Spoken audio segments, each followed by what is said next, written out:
Welcome to Epic Mom Life. I am your host, Kara Peterson. This show is sponsored by The Possum's Tale, a unique book adventure for your 6 to 12-year-old child. Let's jump into today's show. How much sleep does your child need? Have you ever heard of a sleep debt? If you have a teenager, you have seen the sleep debt in action, I'm willing to bet. This is where someone is not getting enough sleep, say, during the week, and then during the weekend, they sleep for what seems like hours and hours on end, and they do this to catch up. You just thought your teenager was being lazy, but there is actual research that shows that if your child does not regularly pay their sleep debt and catch up on that sleep that they have missed during the week, it could have lasting ill effects on their overall health. What are the benefits to children getting sleep? Sleep is crucial for children's physical and mental development. We have all heard of rest and restore. During sleep, the body restores and repairs itself, which is why it is so important when children are sick or injured that they sleep even more than usual. Here are the benefits of sleep in regards to physical health: growth and development, immune system, weight management, cognitive development, memory and learning, concentration and attention, and problem-solving skills. In regards to emotional well-being, sleep helps with mood regulation, mental health, performance and achievement, academic success, and ability to do extracurricular activities. What are the problems that occur if children do not get enough sleep?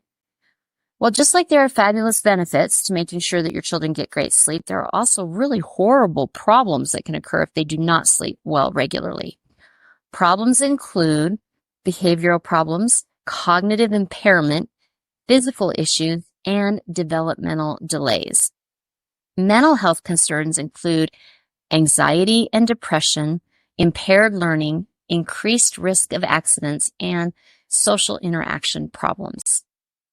Exactly what are the recommended sleep hours for children?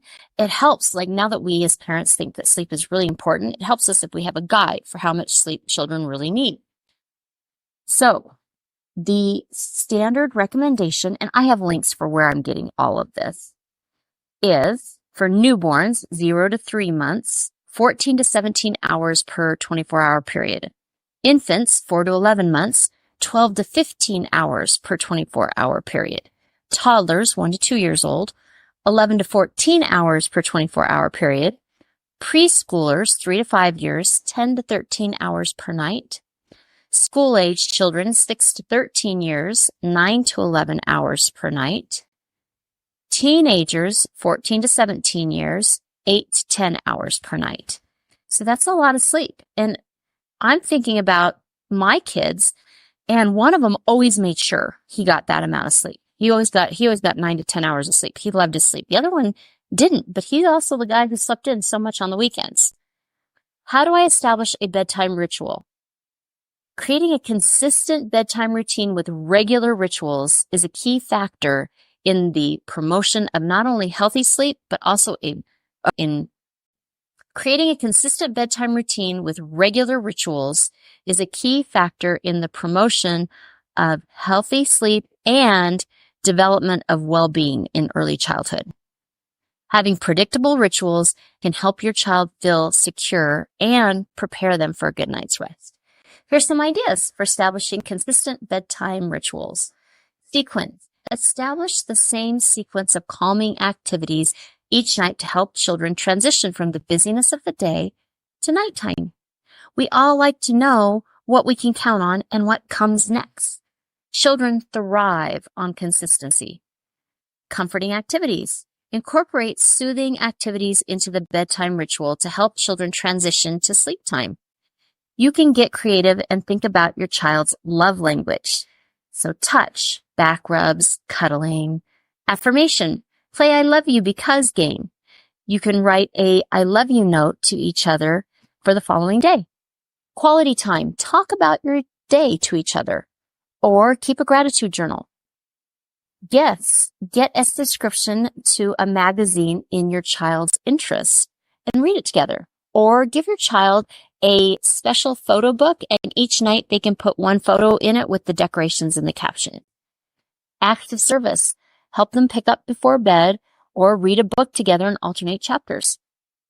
I have a love notes that you can hide. I created 30 love notes that you can hide, and they can find them. And it talks about why they're so special. And these really boost your child's self-esteem, and it gives you guys a special link. I'll have that in the notes as well. Limit screen time. Avoid times at screen at least an hour before bedtime, because the blue light can interfere with the production of sleep hormones. Encourage relaxing activities instead. Set the mood. Dimming the lights an hour leading into bedtime can help signal the body that it's time to start winding down and preparing for sleep. It also lets the kid know that the 1 hour timer has started. Get all senses on board. In addition to the dark and cool, what does your child like to hear or smell? Relaxing scents include lavender, Roman chamomile, and cedarwood. I like to listen to Spotify, and they have these special sounds, and one is Miracle Tones. I think that's the name of the group or the music or whatever, and it's 432 HZ or Hertz deep sleep. I'm not a white noise fan, but that might be perfect for your child.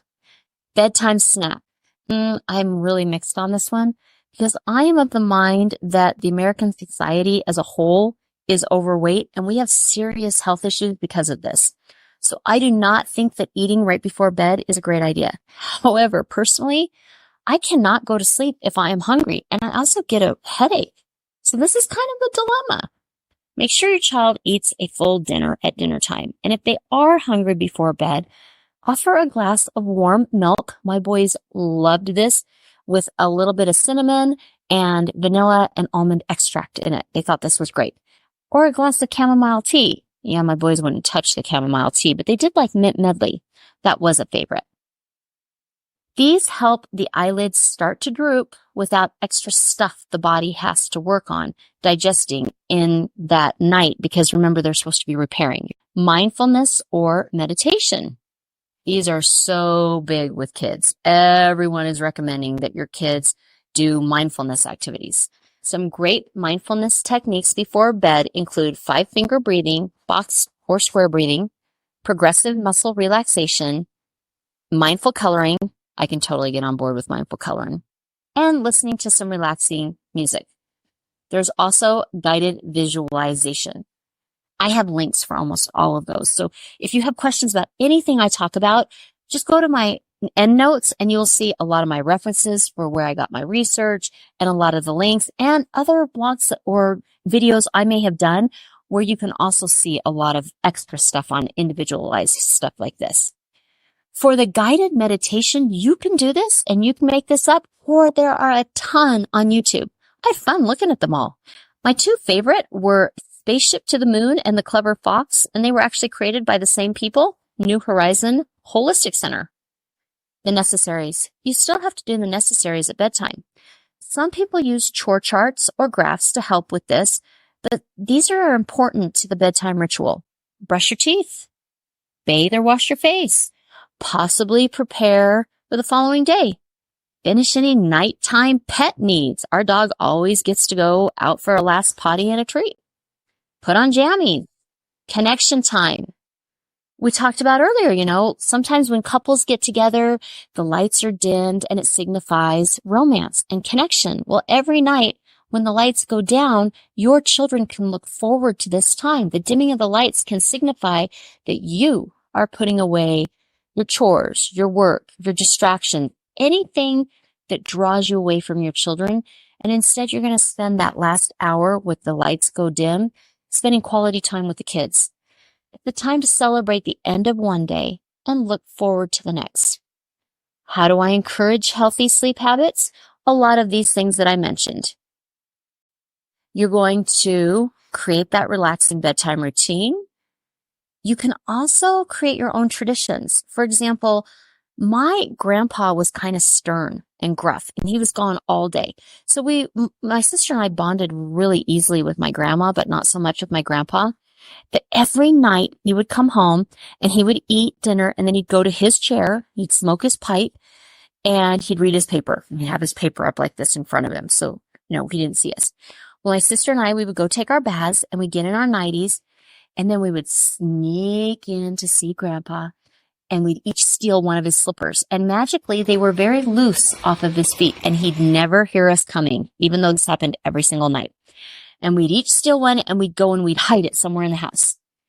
And he'd be like, what happened to my slippers? And two little girls would be like, like, this is all a surprise. This happened every single night, but we loved it. And he'd look all over, I wonder where my slippers are. And eventually he found them. We loved this. He'd say, okay, girls, good night. And then Grandma would read us our stories. But this was part of our routine every single night. And it meant a lot to us, and it gave us a connection to Grandpa. Limit your screen time before bed. Make sure the room is dark and quiet, and usually the right temperature, which is colder rather than hot. Blackout shades are helpful. Encourage physical activity that day, because your kids are going to sleep better if they're tuckered out.